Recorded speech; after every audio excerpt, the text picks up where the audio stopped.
छठ पूजा 2024 छठ पूजा को लोक आस्था का महापर्व कहा जाता है।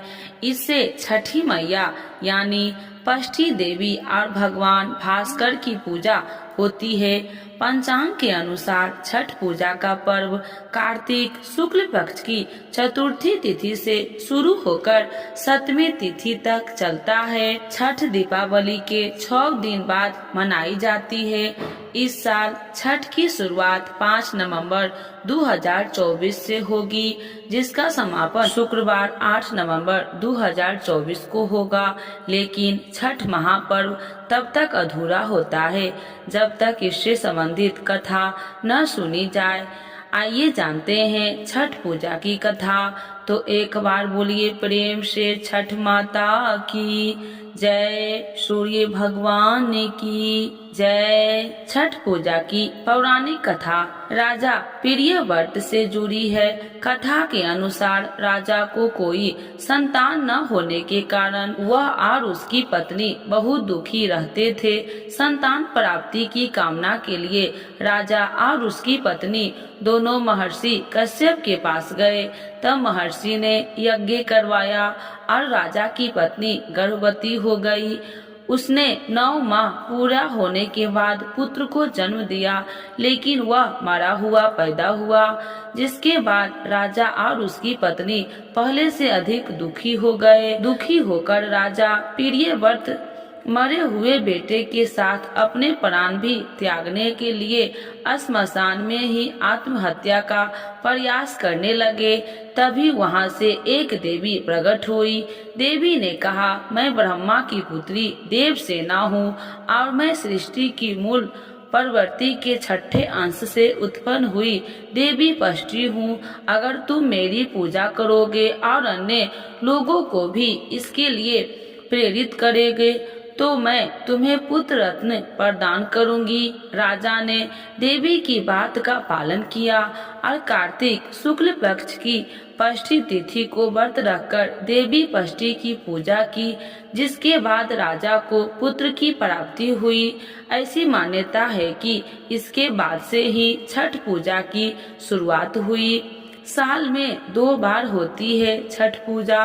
बता दे कि छठ पर्व साल में 2 बार मनाया जाता है। कार्तिक मास के साथ ही चैत्र महीने में भी छठ पूजा होती है, जिसे चैती छठ भी कहते हैं। वही कार्तिक मास की छठ पूजा को छठ महापर्व या कार्तिक छठ के नाम से जाना जाता है।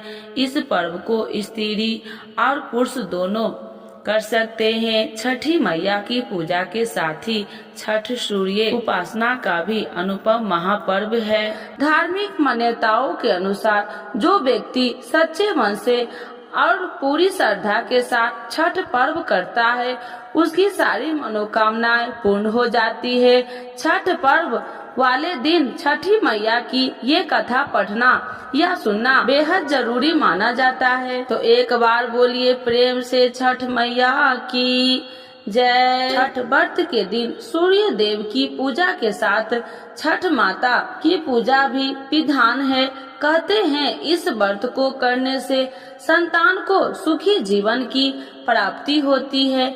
ऐसी मान्यता है कि भगवान राम और अंगराज कर्ण ने सूर्य षष्ठी पूजा की शुरुआत की थी। इसके अलावा पौराणिक कथा के अनुसार जब पांडव जुए में अपना राजपाट हार गए थे, तब द्रौपदी ने छठ व्रत रखा था। द्रौपदी के व्रत के फल से पांडवों को उनका राजपाट वापस मिल गया। कहते हैं इसके बाद से छठ व्रत को समृद्धि पाने के लिए भी रखा जाता है। छठ व्रत की दूसरी कथा। एक कथा के अनुसार राजा प्रियव्रत की कोई संतान नहीं थी, जिस वजह से वे दुखी रहते थे।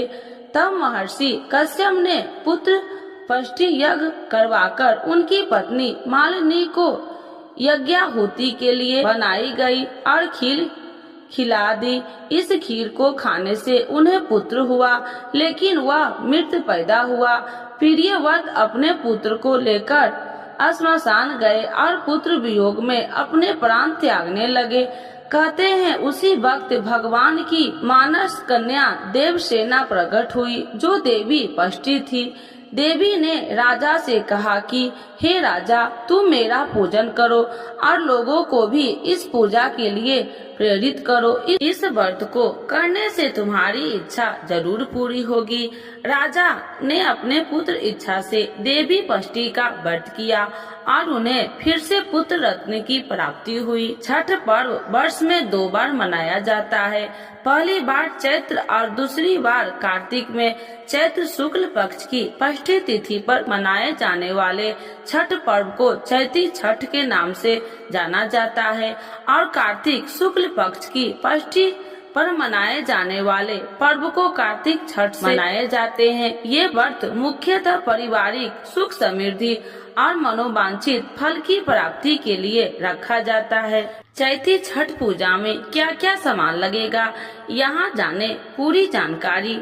छठ पूजा सामग्री लिस्ट: बांस का पीतल का सूप, दूध और जल के लिए गिलास, चम्मच, लड्डू, दूध, जल, शहद, गंगा जल, चंदन, चावल, सिंदूर, धूप बत्ती, कुमकुम, कपूर, मिट्टी के दिए, तेल और बाती, नारियल, ऋतु फल, कलावा, सुपारी, फूल और माला, शरीफा, दूध से बनी मिठाइयाँ, बड़ा वाला नींबू, सिंघाड़ा, सुथनी, शकरकंद, मूली, बैगन, हल्दी, नाशपाती, पत्ते लगे हुए ईख, केले, गेहूं, सूर्यों को अर्घ्य देने के लिए तांबे का कलश, बड़ी कटोरी, थाली, दीपक, खाजा, गुजिया, गुड़, अदरक का पौधा, चावल, आटा इत्यादि।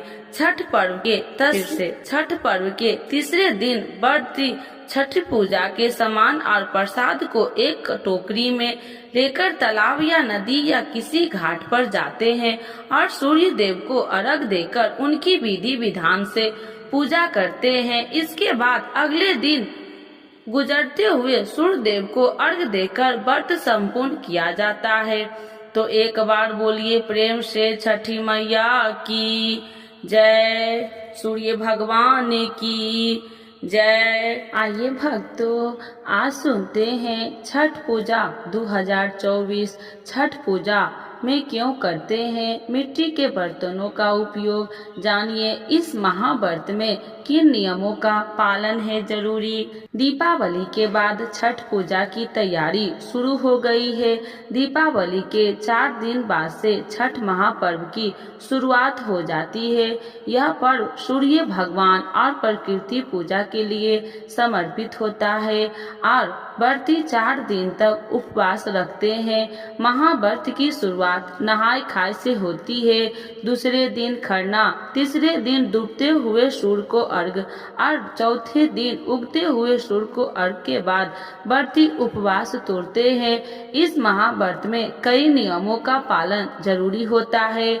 आइए जानते हैं छठ महापर्व के नियम, इसका महत्व और तिथि के बारे में। छठ पूजा के नियम। महापर्व छठ में कई नियम का पालन जरूरी होता है। इस पर्व में मिट्टी और पवित्र धातु पीतल के बर्तनों का उपयोग करना जरूरी होता है। छठ पूजा करने वाले पूरे परिवार के साथ दीपावली के बाद स्वास्तिक भोजन करते हैं।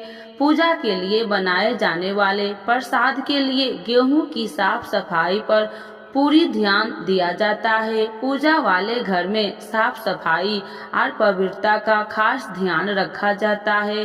व्रत के दौरान व्रती साफ वस्त्र धारण करते हैं और जमीन पर चटाई बिछाकर सोते हैं। पूजा के लिए बांस से बनी टोकरी और सूप का उपयोग किया जाता है। छठ पूजा का महत्व। छठ का महापर्व जीवन में सुख समृद्धि और संतान की लंबी उम्र की कामना के साथ किया जाता है। यह जीवन के केंद्र सूर्य देव को प्रकृति के प्रति मानव जाति की कृतज्ञता को प्रदर्शित किए जाने वाले का यह पर्व है। यह सनातन धर्म में से शुरू से प्रकृति के महत्व को समझने और उसे महत्व देने का प्रतीक पर्व है। बिहार और यूपी उत्तर प्रदेश में किया जाने वाला यह महापर्व और पूरे देश की ही नहीं विदेशों में भी किया जाने लगा है। छठ पूजा की तिथियां 4 दिन तक चलने वाले महापर्व छठ की शुरुआत नहाय खाय से होती है। इस बार 5 नवंबर मंगलवार को नहाय खाय है, 6 नवंबर बुधवार को खरना, 7 नवंबर गुरुवार को डूबते हुए सूर्य को अर्घ देना और 8 नवंबर शुक्रवार को उगते हुए सूर्य भगवान को अर्घ्य के साथ व्रत की समाप्ति होगी और व्रती पालन करेंगे।